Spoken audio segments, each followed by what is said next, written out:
De l'initiative Action climatique pour l'emploi est né le projet. La dimension sociale de la transition écologique. Dans sa mise en œuvre, il s'est tenu un atelier de formation durant 6 jours à Boaké à l'intention de coopératives de production de manioc et d'Atéké des régions de Gbeke et du Bélier. Cette séance de renforcement de capacité, initiative du Bureau pays de l'Organisation internationale du travail OIT d'Abidjan, a porté sur la valorisation des déchets issus de la transformation du manioc.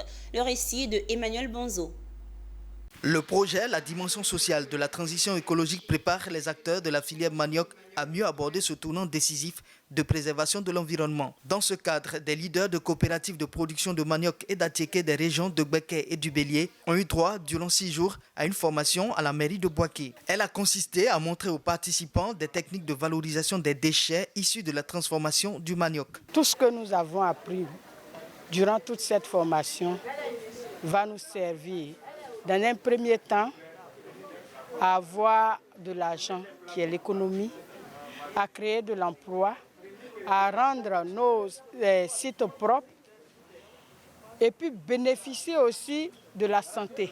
En phase pilote en Côte d'Ivoire, tout comme au Sénégal et au Nigeria, le projet est mis en œuvre par l'Organisation internationale du travail, OIT d'Abidjan, et financé par la France. Ainsi, l'atelier a permis aux bénéficiaires d'acquérir des connaissances pour une exploitation efficace des déchets du manioc à travers le biodigesteur, un dispositif permettant de produire du biocharbon et du biogaz avec l'amidon et la peau de manioc. Ces nouvelles activités vont permettre à ces coopératives-là d'avoir des gains de revenus supplémentaires qui vont venir en appui à leur activité. En plus, l'autre intérêt, c'est qu'aujourd'hui, il est possible de lancer le label d'Atéké durable. Et la filière zéro déchet est possible avec la filière manioc.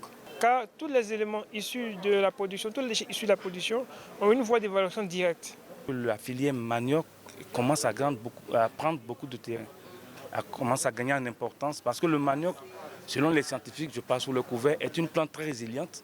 Et dans le cadre du changement climatique, il y a des cultures qu'on ne pourra plus faire, mais il y a des cultures qui pourront être vraiment vulgarisées parce qu'elles supportent plus la chaleur. Donc le manioc fait partie. Et au niveau même de la consommation en Côte d'Ivoire par rapport au vivrier, le manioc occupe, je pense, la 3e place ou la 2e place à côté de l'igname et du riz. Au regard des enjeux et des réelles opportunités offertes par la dimension sociale de la transition écologique, ce projet intéresse au plus haut point les élus de la commune de Boaké, parce que pourvoyeur d'emploi pour leurs administrés. C'est pourquoi la mairie de Boaké a marqué son ferme engagement de contribuer à sa réussite dans sa commune.